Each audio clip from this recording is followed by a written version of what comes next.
மாட்டார். அவர் உண்மையாய் தேவன் தெரிந்து கொண்ட ஒரு இடத்துல நாம் நிலைத்திருக்கிறவர்களாய், என்னுடைய ஆரம்ப நாட்களை ரட்சிக்கப்பட்ட நாள் முதல் கொண்டு இன்ன வரைக்கும் எனக்கு என்னுடைய வாழ்க்கையை குறித்து நான் நினைக்க, இப்போ யோசிக்க, ப்ரேயர் பண்ணும்போது, பாட்டு பாடி தேவனை ஆராதிக்கும் போது திடீர்னு என்னுடைய ஞாபகம் ஒன்றும் தெரியாது. இளம் வயசுலேயே எதுவுமே வானான்னு சொல்லிட்டு யாரும் முகம் அறியாத ஊழியர், அவங்களாம் முகம் அறியாத பழக்க வழக்கம் உள்ள ஒரு ஞானசரை எடுத்து ஒரு 10 மாசம் தான் வீட்டில் இருந்தேன். உடனே ஊழியத்தின் பாதையிலே போனேன். என் எதிர்காலத்தை குறித்து நான் யோசிக்கவே இல்லை. அல்லேலூயா.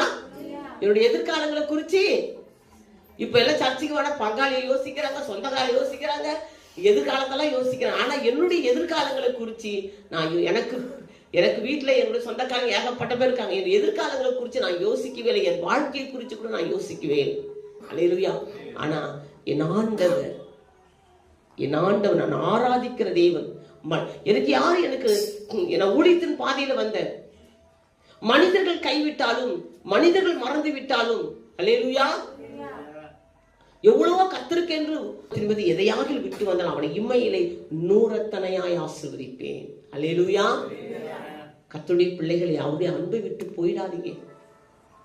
அவருடைய அன்பு விட்டு போகக்கூடாது. சரீரத்தில் விட்டு நம்ம ஆவி போலாம். அல்லேலூயா. ஜீவனை காட்டிலும் உடைய கிருபை நல்லதா. அவருடைய அன்பிலே நிலைத்திருக்கும் போது, அவருடைய அன்பிலே நிலைத்திருந்த கர்த்தரை ஆராதிக்கும் பொழுது, ஊழியர்களாக எங்களையும் நேசிக்கும் பொழுது நிச்சயமாய் தேவன் நம்மை ஆசீர்வதிப்பார். நமக்கு உரியது என்னவோ அதை நாம தேடி ஓட வேண்டாம், அது நம்மை தேடி ஓடி வரும். அல்லேலூயா. எதையும் நான் தேடி போகவே இல்லை.